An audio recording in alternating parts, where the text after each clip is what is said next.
China एक ऐसी country है जहां पे जीरो कंप्लेन है, zero complain in terms of education.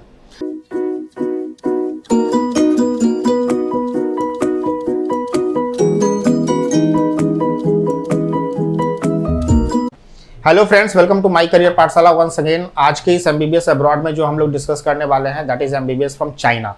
Why China, ये सबसे पहला सवाल है, and why China MBBS is different from rest of the world. आज के इस वीडियो में हम लोग डिस्कशन करेंगे। उससे पहले आपने एक जो थंबनेल में देखा होगा कि चाइना की जो एमबीबीएस यानी एफएमजी जो पासिंग रेट है, या चाइना में जो नेक्स्ट पेपर आएगा उसमें चाइना एक अनुमान है कि 2024 में चाइना कई सारे कंट्री को पीछे छोड़ देगा एफएमजी के पासिंग रेशियो में। ऐसा क्यों, इसका विश्लेषण हम लोग बाद में करेंगे। फिलहाल हम लोग समझते हैं कि वाई चाइना।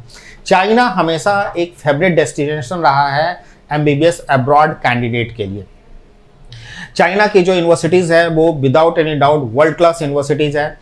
चाइना में अगर पिछले कई सालों में देखा जाए तो लास्ट ईयर 2020 जब पैंडेमिक सिचुएशन हुआ, जब कोरोना वायरस का केस हुआ, उस साल को छोड़ करके last year more than 70% university Chinese ने अपना एडमिशन्स क्लोज कर दिया और वो नहीं लिया। लेकिन इस बार 2021 में चाइना फिर से ओपन हो रहा है और कई सारे यूनिवर्सिटीज़ में एप्लीकेशन फिर से स्टार्ट हो चुके हैं। तो चाइना के अंदर में जो एक और अच्छी बात है वो है इसका course duration, that is 5+1 year. जैसे अगर आप इंडिया से बाहर अप्लाई कर रहे हो किसी भी कंट्री में तो दो ही कोर्स ड्यूरेशन है, एक है 6 ईयर और दूसरा है 7 ईयर। 6 ईयर इंक्लूडिंग इंटर्नशिप 5+1 और 7 year 6+1, that is Russia, Ukraine, Georgia, Armenia, ये सब जो कंट्रीज है ज़्यादातर 6+1 ईयर है। नेपाल, बांग्लादेश, चाइना, मॉरिशस, ये जो कंट्रीज हैं ये आपके 5+1 ईयर के अंदर में आते हैं, दैट इज 6। बेटर पार्ट एक और है कि जो चाइना का इंटर्नशिप है वो बांग्लादेश, नेपाल की तरह इंडिया में वैलिड है। अगर आप इंटर्नशिप चाइना से करते हैं तो फिर आपको यहाँ पर ज़रूरत नहीं पड़ेगी, और यहाँ से करते हैं तो चाइना से करने की ज़रूरत आपको इंटर्नशिप के लिए नहीं होती है, क्योंकि वो इंटर्नशिप यहाँ पर आपको एक्सेस उसका दिया हुआ है। अब थोड़ा सा अगर फ्लैशबैक में चलते हैं तो चाइना के अंदर में अगर आप चेक करोगे तो लगभग 2018 तक अप्रॉक्स वहाँ पर 300 यूनिवर्सिटीज़ के आसपास थी। लेकिन क्या है कि 250 से ऊपर की यूनिवर्सिटी, यानी लगभग इतनी ही यूनिवर्सिटी चाइना के अंदर में बाईलिंगुअल या फिर प्योर चाइनीज यूनिवर्सिटीज़ थी, जिसको चाइनीज़ गवर्नमेंट ने 2019 में रेस्ट्रिक्ट कर दिया और उसमें एडमिशन्स इंडियन के लिए अलाउ बंद कर दिया, मतलब इंडियन के लिए एडमिशन्स अलाउ नहीं हुआ। उन्होंने 45 यूनिवर्सिटी की लिस्ट चाइनीज़ गवर्नमेंट ने एमसीआई को सौंपी और वो बताया कि यह इंग्लिश टॉट यूनिवर्सिटीज़ है 45, and the Indian students can apply only to those 45 English universities, जिसमें आपको पूरा का पूरा कोर्स मीडियम, पूरा syllabus, everything English taught medium है और आपको इंग्लिश में पढ़ाई जाती है, apart from the Mandarin language, जो आपको वहाँ पर लैंग्वेज सीखना पड़ता है। जैसे बाकी कंट्रीज में भी आपको रशिया, किर्गिस्तान, कजाकिस्तान, उज्बेकिस्तान, कहीं भी कंट्री में जाते हैं, किसी भी कंट्री में जाते हैं तो आपको वहाँ का लोकल लैंग्वेज सीखना है। उसी तरीके से चाइना के अंदर में भी एडिशनली आपको वहाँ का लोकल लैंग्वेज सीखना होता है। चाइना एक ऐसी कंट्री है जहाँ पे जीरो कंप्लेन है, zero complain in terms of education. एक बार बच्चा वहाँ पे चला जाता है तो एटलीस्ट अगर जिस यूनिवर्सिटीज़ में आप जा रहे हो उस यूनिवर्सिटीज़ में पढ़ाई को लेकर के, इंग्लिश मीडियम में खास करके, आपकी कोई भी कंप्लेंट्स, इक्का दुक्का यूनिवर्सिटीज़ को अगर छोड़ दिया जाए तो कोई भी complaint most of the universities में आपको नहीं मिलेंगे। चाइना में जो यूनिवर्सिटीज़ हैं वो grade A, grade B, grade C type की यूनिवर्सिटी ऐसा कुछ नहीं है। वहाँ पर ग्रेड A++ या ग्रेड ए, ग्रेड बी इस तरह की यूनिवर्सिटीज़ कर सकते हो in terms of infrastructure and in terms of world ranking. Most of the 50% of the Chinese universities are world class university, और ज़्यादातर ज़्यादा यूनिवर्सिटी की जो रैंकिंग है वो 1000 के अंदर देखेंगे, मतलब 1000 से कम के अंदर में चाइनीज यूनिवर्सिटीज़ के आपको वर्ल्ड रैंक दिखाई देंगे। उनमें से कुछ यूनिवर्सिटीज़ तो ऐसी है that is pure medical university, जैसे इंडिया में एम्स है आपका जो प्योर मेडिकल यूनिवर्सिटी है, उसी तरीके से चाइना में भी कुछ यूनिवर्सिटीज़ हैं जो प्योर मेडिकल यूनिवर्सिटीज़ हैं, they are world class medical universities. और now the next question come कि हु शुड अप्लाई चाइना। देखिए चाइना में क्या है कि अगर आप 2018 से पहले, इनफैक्ट अगर आप देखें कि अगर एमसीआई के अगर आप लिस्ट उठा करके देखेंगे तो मैक्सिमम नंबर ऑफ स्टूडेंट्स जो अपीयर्ड होते हैं वो चाइना के आपको दिखाई देंगे। वो इसलिए दिखाई देंगे क्योंकि 2018 से पहले चाइना के अंदर में अप्रॉक्स 7000 to 8000 सीट हुआ करती थी चाइनीज़ को मिला करके, टीसीएम वाले जो होते थे। लेकिन 2019 ऑनवर्ड्स अब वहाँ पर सिर्फ ओनली 1200 to 1300 इंडियन स्टूडेंट्स के लिए ही सीटें हैं मैक्सिमम।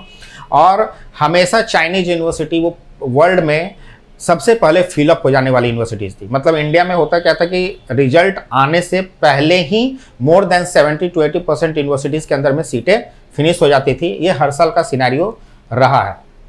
दूसरा, 19 ऑनवर्ड्स के बाद चाइनीज यूनिवर्सिटीज़ में ज़्यादातर जो स्टूडेंट्स एडमिशन लेते हैं उनका जो मिनिमम क्राइटेरिया है वो है 70%। अगर 1 और 2 यूनिवर्सिटीज़ को छोड़ दिया जाए तो मिनिमम क्राइटेरिया 70% पीसीबी रिक्वायर्ड है। अगर किसी यूनिवर्सिटीज़ में 70% पीसीबी नहीं मांगते हैं, 60% भी मांगते हैं, तो नीट का स्कोर कार्ड 300 प्लस और 250 प्लस या 200 प्लस मांगते हैं। तो पिछले 2-3 सालों में चाइना में जब भी बच्चे एडमिशन्स लिए या जो एप्लीकेशंस वहां पर गए, या कुछ यूनिवर्सिटीज ऐसी हैं जो अपना इंटरव्यू कंडक्ट करती हैं और उस इंटरव्यू के थ्रू ही एडमिशन्स लेते हैं एप्लीकेशंस लगाने के बाद भी। तो इसका बेनिफिट क्या है कि चाइना के अंदर में जो भी बच्चे पिछले 2-3 सालों में गए वो सारे अच्छे बच्चे थे। या तो उनके नीट के अंदर में स्कोर अच्छे थे, या उनके 12th में 80%, 85%, 70%, 75% एवं मार्क्स थे। कई बच्चों के नीट में भी अच्छे थे और 12th के पीसीबी में भी अच्छे स्कोर थे। और द थर्ड इंपॉर्टेंट थिंग है कि किसी भी यूनिवर्सिटीज़ में, जैसे बाकी रशिया, यूक्रेन या कई सारी कंट्री में 500 सीट्स हैं, 600 सीट्स हैं या 1000 सीट्स है, वैसा नहीं होता। मैक्सिमम 55 to 60 या 70 इंडियन बच्चे किसी एक यूनिवर्सिटी इंग्लिश टॉट में होते हैं, और उसमें भी 70 से 75% एवं वाले बच्चे, नीट स्कोर 200-300 प्लस वाले बच्चे होते हैं। तो ऑटोमेटिक जो इन्वायरमेंट है यूनिवर्सिटीज़ का वो स्टूडियस हो जाता है, और जो आपके फ्रेंडशिप होते हैं, जो आपके रूम पार्टनर भी होते हैं, वो आपके रेस्ट ऑफ द बाकी कंट्रीज से डिफरेंट होते हैं। जैसे आप अदर CIS कंट्रीज की बात करें तो उस कंट्रीज में कोई पैरामीटर्स नहीं है। 400 वाला बच्चे के साथ हो सकता है कि 100 वाले बच्चे का रूम पार्टनर बन जाए, या मतलब आप 400-500 के बच्चों के ग्रुप में हो तो 12 या 15 बच्चों के में जो ग्रुप जो डिवाइड किया जा रहा है उसमें हो सकता है कि आपके कैलिबर के बच्चे की ग्रुपिंग ना हो। तो ये सब प्रॉब्लम एक्चुअली चाइना में नहीं है। इसीलिए यह अनुमान है कि चाइना में जब इतने स्टूडियस बच्चे जा रहे हैं, और कई सारे बच्चे तो ऐसे हैं चाइना के अंदर में, क्योंकि चाइना एकमात्र कंट्री है जिसके अंदर में आपको स्कॉलरशिप भी मिलता है। तो कई सारे बच्चे ऐसे हैं जो 500 के आसपास, नीट 80-85% के पास अगर उनका पीसीबी है तो वो स्कॉलरशिप लेकर के, कुछ बच्चे ऐसे हैं जो 100% स्कॉलरशिप हर साल लेकर के पढ़ रहे हैं।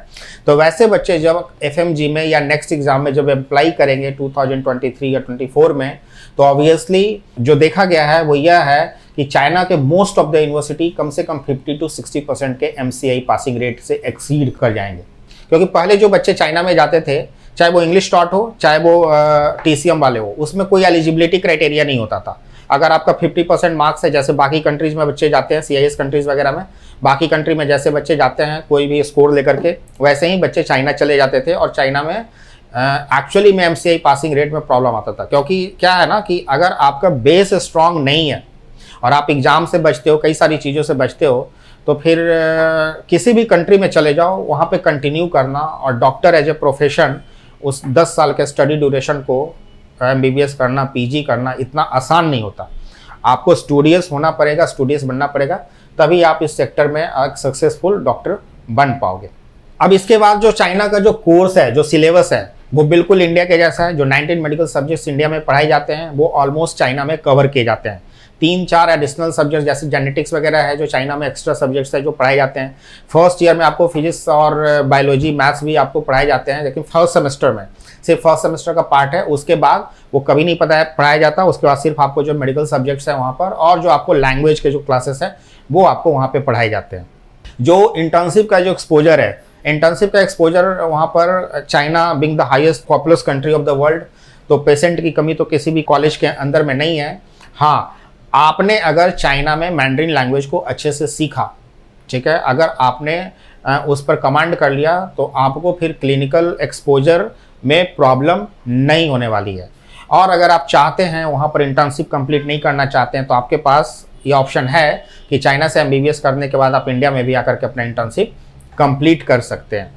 Now benefits of studying in China. अब कुछ काउंट करा देता हूँ। जैसे सबसे पहले तो वहाँ पर इंफ्रास्ट्रक्चर, वर्ल्ड क्लास इंफ्रास्ट्रक्चर पूरे वर्ल्ड में इन terms of technology, in terms of hospital का इंफ्रास्ट्रक्चर, जो हॉस्पिटल के उनके इंफ्रास्ट्रक्चर है, जो हॉस्पिटल के अंदर में जो मशीन है या फिर जो एडवांस टेक्नोलॉजी है मेडिकल का, वो सब कुछ उस कंट्री में आपको देखने को मिलता है। सेकेंड, उसका जो है आपका जो टीचिंग मीडियम है वो ऑलमोस्ट सिमिलर टू इंडिया है, वो मिलता जुलता है। 90% of the syllabus are almost similar. All the medical subject जो आप यहाँ पे पढ़ते हैं वो सारे वहाँ पर कवर किए जाते हैं। थर्ड इज इन्वायरमेंट जो एक इन्वायरमेंट जो पढ़ाई का माहौल का किसी भी स्टूडेंट्स का होना चाहिए यूनिवर्सिटीज़ के अंदर में, वो है, क्योंकि सारे के सारे अच्छे मार्क्स के बच्चे वहाँ पर पहुँचते हैं, इंटरव्यू क्रैक करके पहुँचते हैं। 70% से ऊपर वाले बच्चे पहुँचते हैं, 400 500 नीट स्कोर वाले पहुँचते हैं। तो डेफिनेटली जब इस तरह का क्राउड अगर किसी यूनिवर्सिटीज़ में होगा तो उसका इन्वायरमेंट अच्छा हो जाएगा। इसके बाद स्कॉलरशिप, आपके पास अपॉर्चुनिटीज़ है कि अगर आपको फर्स्ट ईयर में स्कॉलरशिप नहीं आ रहा है तो आप वहाँ पर जा कर के टॉप स्कोरर बन करके आप जो है कई सारे वहाँ पर म्यूनिसिपल लेवल पे, यूनिवर्सिटी लेवल पे और भी कई तरह के स्कॉलरशिप है जिसको आप अप्लाई करके स्कॉलरशिप ले सकते हैं और स्कॉलरशिप के थ्रू भी अपनी पढ़ाई पूरी कर सकते हैं। Now the next benefit is course duration. Course का ड्यूरेशन भी कम है बाकी CIS कंट्रीज की तरफ, 5+1 ईयर का। उसकी इंटर्नशिप इंडिया में वैलिड है, जैसे बांग्लादेश नेपाल की इंडिया में वैलिड है, उसी तरीके से चाइना के भी इंटर्नशिप आपको वैलिड मानी जाती है। Now the next important is internship. Internship China में भी 52 वीक्स का है और इंडिया के अंदर में भी 52 वीक्स का इंटर्नशिप होता है। सेम जो इंटर्नशिप है इंडिया के अंदर में, वही इंटर्नशिप आपको चाइना में भी देखने को मिलता है।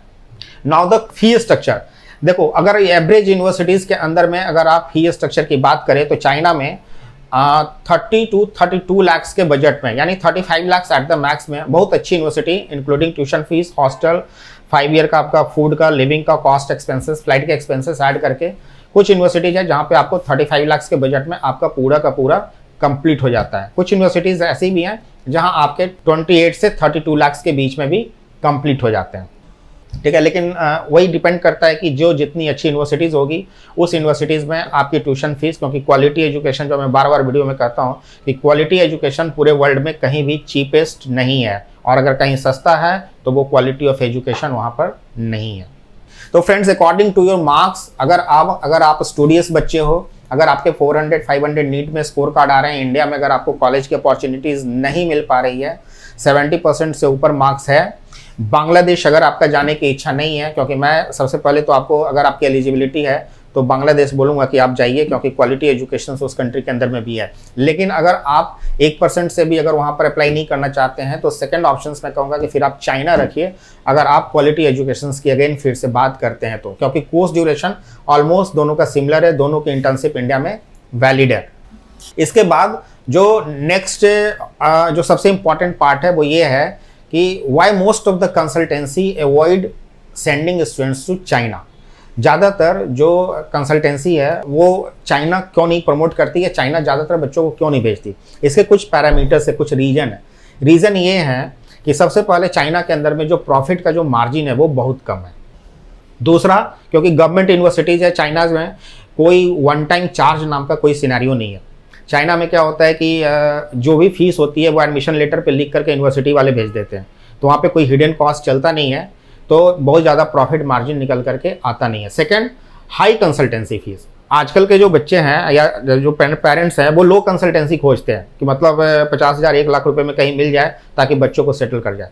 लेकिन अगर आप क्वालिटी एजुकेशन खोज रहे हो और चाइना अप्लाई कर रहे हो तो आपको मानकर चलना होगा कि चाइना की कंसल्टेंसी फीस हाई है, क्योंकि यहाँ पर साइकोलॉजी एक एक्चुअली बनी हुई है पेरेंट्स को। क्या होता है, अगर यूनिवर्सिटी को 10 लाख रुपए एक्स्ट्रा देने हैं, पेरेंट्स को प्रॉब्लम नहीं है, लेकिन उनको लगता है कि कंसल्टेंसी चार्ज में 50,000 1 लाख रुपए अगर कोई चार्ज कर रहा है तो उनको प्रॉब्लम होती है। तो इस कारण बस भी अगर जो पेरेंट्स इस साइकोलॉजी पे सोचते हैं तो कई बार 99% चांसेस है कि उनका डिसीजन रॉन्ग हो जाता है और वो ट्रैप हो जाते हैं गलत जगह पे, गलत यूनिवर्सिटीज पे। तो चाइना अप्लाई करने के लिए थोड़ा सा कंसल्टेंसी फीस हाई होता है, कंसल्टेंट को बच्चों को कन्वर्ट करने में काफ़ी प्रॉब्लम होते हैं, प्रॉफिट का मार्जिन बहुत कम है, हाई कंपटीशन रेट है, नंबर ऑफ सीट्स काफ़ी कम है, एक सीट के लिए 10-10 एप्लीकेशन मिनिमम अप्लाइड होते हैं, ठीक है। तो इसलिए कई बार चांसेस ऐसे हैं कि आप यूनिवर्सिटीज़ में अप्लाई कर रहे हैं और अगर एक्सपर्टीज़ नहीं है और आपका लोकल कंसल्टेंट वो किसी और को दे रहा है, वो किसी और को दे रहा है, तब तक पता चलता है कि आपको सीट मिलने के चांसेस बहुत कम हो जाते हैं। इसलिए चाइना अप्लाई करने के बाद आपका selection of consultancy is also very important. इसके अलावा एक और भी इंपॉर्टेंट पॉइंट है कि most of the students eligible नहीं हो पाते, 70% से मार्क्स कम है या तो नीट के अंदर में बहुत अच्छा स्कोर नहीं होता। इसके अलावा क्या होता है कि बहुत सारी कंसल्टेंसी जो चाइना में काम नहीं करती, आपको भेजना नहीं चाहती, कुछ फैक्टर्स है जिसको लेकर के आपको डाइवर्ट करेंगे। एक, आपको बताएंगे कि वहाँ पर चाइना और इंडिया का कल ही जो है वॉर होने वाला है, कल ही युद्ध छिड़ जाएगा। सेकंड, वो आपको लैंग्वेज प्रॉब्लम बताएंगे, क्योंकि लैंग्वेज का प्रॉब्लम आप वर्ल्ड के किसी भी पार्ट में जाइए, आप इंडिया में भी अगर केरला में जा रहे हैं, आप तमिलनाडु में जा रहे हैं, तो सेम सिचुएशन है। अगर आपको वहाँ क्लिनिकल एक्सपोजर करना है तो इट इज़ नॉट गारंटीड कि the patients over there will speak in Hindi, आपको मलयालम में या तेलुगु समझ में आनी चाहिए। सेम सिनेरियो आपका चाइना के अंदर में भी है, रशिया के अंदर में भी है। यहाँ पर अगर आपको लोकल लैंग्वेज में अगर एक्सपोजर लेना है तभी आपको क्लिनिकल एक्सपोजर आपके लिए बेटर पार्ट हो सकता है। प्रॉब्लम तब है, जैसे रशिया में क्या होता है ना, वो रशिया के अंदर में प्रॉब्लम क्या है कि रशिया में पूरा 3 साल क्लिनिकल में भी वो रशियन कर देते हैं, that becomes a problem. China में ये नहीं है, चाइना में पूरा इंग्लिश मीडियम है, एडिशनली लैंग्वेज आपको पढ़ना पड़ता है, so that is not a problem. उसके बाद आपको जो है तीसरा आपको ये बता देंगे कि वहाँ पे ऑनलाइन क्लासेस चल रही हैं पिछले 1-2 सालों से। सी एक्चुअली ऑनलाइन क्लासेस आज के डेट में पूरे वर्ल्ड में सब जगह चल रही हैं। कजाकिस्तान हो, बच्चे गए नहीं, ऑनलाइन क्लासेस चल रहे हैं। यूक्रेन में बच्चे चले गए, 2 महीने के बाद मोस्ट ऑफ द यूनिवर्सिटी ने ऑनलाइन कर दिया, सारे बच्चे लौट करके वापस आ गए, तो आने जाने में ही बच्चों का 1.5 लाख रुपए का खर्चा हो गया। रशिया के कुछ यूनिवर्सिटीज़ ने ऑनलाइन क्लासेस की, बाद में उन्होंने ऑफलाइन कर दी है। इसके अलावा फिलीपींस जैसी कंट्री हो या जॉर्जिया हो या कई सारी कंट्री हो, बांग्लादेश हो, सब जगह पे ऑनलाइन ही लगभग क्लासेस चल रहे हैं जब से कोविड का पैंडेमिक सिचुएशन आया है। और तो और इंडिया में भी पिछले 12 साल में 9 महीने क्लासेस यहाँ पर ऑनलाइन ही चली है। तो अभी जो चाइना के अंदर में अभी जैसे बाहर की जो कंट्रीज हैं, रशिया हो या कई सारी कंट्रीज हैं, कई सारी यूनिवर्सिटीज़ अभी भी ये मानकर चल रही हैं कि फर्स्ट ईयर ऑनलाइन ही होगा। और चाइना के अंदर में भी आप सितंबर तक मार्च तक ये मान करके चलिए 2022 मार्च तक कि आपके जो क्लासेस हैं वो फर्स्ट सेमेस्टर के ऑनलाइन है। अगर डिपार्चर शेड्यूल होगा तो मार्च ऑनवर्ड्स ही होगा, जब सारी कंट्रीज़ के लिए फ्लाइट्स खुल जाएगी तो चाइना भी अपने कंट्री में वीज़ा अलाउ करेगा। तो ये सब कुछ छोटे छोटे इशू है जो आपको कई सारे कंसल्टेंसी बताने की कोशिश करेंगे। मेरा सिंपल सा कहना है, जो बच्चे वहाँ पर पढ़ रहे हैं प्रीवियस ईयर के, जो कोविड सिचुएशन में भी वहीं पर थे, जो अपने कंट्री वापस नहीं आए, कभी उन बच्चों को उस कंट्री में प्रॉब्लम नहीं हुई। आज भी चाइना वर्ल्ड के सबसे फेवरेट डेस्टिनेशन में से एक है। क्वालिटी एजुकेशन के टर्म पे आपको इन्वायरमेंट, इंफ्रास्ट्रक्चर सब कुछ अच्छा मिल जाता है। तो फ्रेंड्स, उम्मीद है कि चाइना का MCI passing rate, FMG passing rate या नेक्स्ट में जो एग्ज़ाम होने वाला है उसमें क्यों इसके जो रिजल्ट हैं वो अच्छे होंगे, आपको समझ में आ गया होगा। सेकेंड, चाइना क्यों वर्ल्ड का सबसे फेवरेट डेस्टिनेशन है, क्यों इसके ज़्यादातर यूनिवर्सिटीज़ जो है वो टॉप क्लास वर्ल्ड रैंक में है, यह भी आपके सामने क्लियर हो गया होगा कि वर्ल्ड रैंक यूनिवर्सिटीज़ चाइना की बहुत अच्छी है। और तीसरा, अगर आप एक स्टूडियस स्टूडेंट हैं, आपके नीट में अच्छे स्कोर हैं, अगर आपको इंडिया के प्राइवेट कॉलेजेस में हाई फीस के कारण अफोर्ड नहीं कर पा रहे हैं, तो without any doubt China could be your next destination, जहाँ पे आपको इन्वायरमेंट अच्छा मिलेगा, क्वालिटी मिलेगी, आपको एजुकेशन अच्छा मिलेगा और ड्यूरेशन भी आपके लिए लिमिटेड है। इंडिया से जस्ट 5 मंथ्स ही आपको एक्स्ट्रा ड्यूरेशन देना पड़ता है और बजट में भी आपके कॉलेज आते हैं। तो उम्मीद है कि आज का वीडियो और सेशन आपको काफ़ी पसंद आया होगा।